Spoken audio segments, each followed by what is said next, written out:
Ние реагираме! Реагирайте и вие! Реагирам, защото искам да има промяна. Казвам се Сениха Мустафа и преди 16 години направих най-голямата промяна в живота си. Аз съм туркинен, омъжих се за ром и това беше едно голямо, значително събитие в нашето малко градче. Докато живеех сред другата общност, аз не осъзнавах всъщност какви проблеми има сред ромите и в какви неща останалото общество ги обвинява. Живях сред тях, живея сред тях, имам деца и мога да кажа, че ромите са трудолюбиви, много се грижат за децата си и искат да влагат в тяхното бъдеще.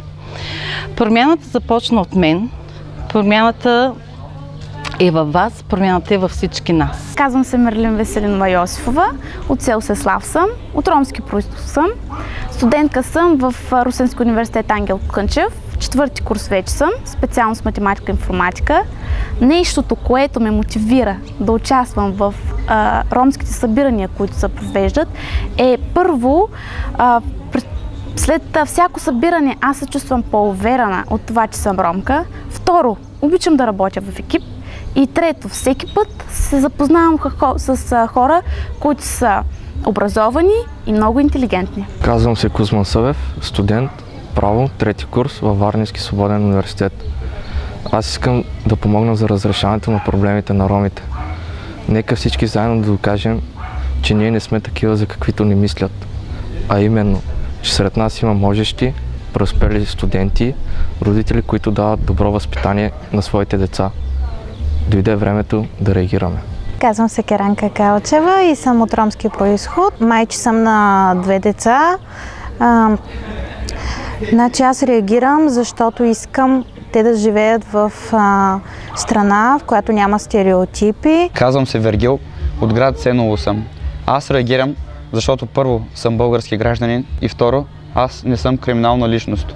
Вярвам, че има други хора като мене, които са много добри в това, което правят, които се плащат данъците, учат и са добри граждани и заслужават да им се чуе гласа. Време е да реагираме. Казвам се Мериан Веселинова Йосифова, живея в село Сеслав, завърших средното си образование и мисля да продължа да уча. Аз реагирам, защото съм ромка и виждам отношението на другите етноси към ромите и бих искала то да се промени. Нека да не забравяме, че всички сме различни, но равни. Основното правило в демокрацията е, че гражданите могат да променят всичко.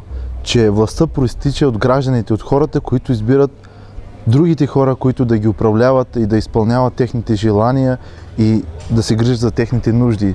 Аз смятам, че всеки гражданин трябва да реагира, защото всеки гражданин, освен права, носи отговорности, чрез които да управлява себе си и държавата, която се администрира от хора, за които той е гласувал доверие. Гражданите могат да променят статуквото. Нека да реагираме и нека бъдем граждани. Казвам се Лора Калинова Бояджиева. Живея в село Сеслав, работя като здравен медиатор в общността. Реагирам. Защо реагирам? Първо реагирам, защото се чувствам пълноправен член на това общество. Реагирам заради децата си, реагирам заради семейството си, реагирам от името на ромските жени. Реагирам, защото е крайно време да се научим да реагираме. Казвам се Веселина, от град Ямбол съм.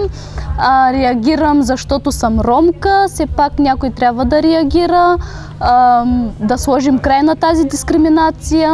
Ние реагираме! Реагирайте и вие!